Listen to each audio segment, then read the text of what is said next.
জ্বালানি সংকটের প্রভাবে সিলেটে ঘন ঘন লোডশেডিংয়ে অতিষ্ঠ হয়ে উঠেছেন সাধারণ মানুষ। বিভাগের চাহিদার তুলনায় ৫০ থেকে ৯০ মেগাওয়াট বিদ্যুৎ সরবরাহ কম থাকায় দিনের বেশিরভাগ সময় বিদ্যুৎবিহীন থাকতে হচ্ছে বাসিন্দাদের। এর বড় প্রভাব পড়েছে চলমান এসএসসি পরীক্ষার্থীদের উপর। পাশাপাশি ক্ষতিগ্রস্ত হচ্ছে ব্যবসা বাণিজ্য। সিলেটের পুলিশ লাইন উচ্চ বিদ্যালয়ের এসএসসি পরীক্ষার্থী তিতি হালদার জানায়, গুরুত্বপূর্ণ এই সময়ে নিয়মিত পড়াশোনা ব্যাহত হচ্ছে লোডশেডিংয়ের কারণে। নিরবিচ্ছিন্ন বিদ্যুৎ না থাকায় মনোযোগ ধরে রাখা কঠিন হয়ে পড়ছে।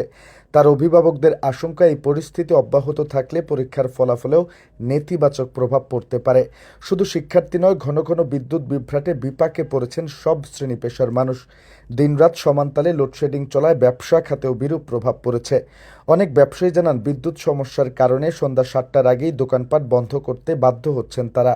সরকারের নেওয়া বিভিন্ন উদ্যোগের বাস্তব সুফল তারা পাচ্ছেন না বলেও অভিযোগ করেন।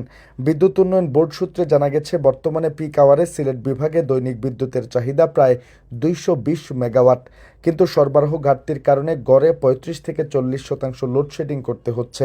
বিদ্যুৎ উন্নয়ন বোর্ড সিলেটের প্রধান প্রকৌশলী মোহাম্মদ ইমাম হোসেন জানান, আমাদের যা বরাদ্দ দেওয়া হচ্ছে তার পুরোটাই গ্রাহকদের সরবরাহ করা হচ্ছে। পরিস্থিতি উন্নয়নে তাদের প্রচেষ্টা অব্যাহত রয়েছে। সিলেটবাসীর প্রশ্ন, এই ভোগান্তির অবসান কবে? দ্রুত কার্যকর সমাধান না এলে জনজীবনের পাশাপাশি শিক্ষাক্ষেত্রে এর নেতিবাচক প্রভাব আরও বাড়বে বলেও আশঙ্কা করা হচ্ছে।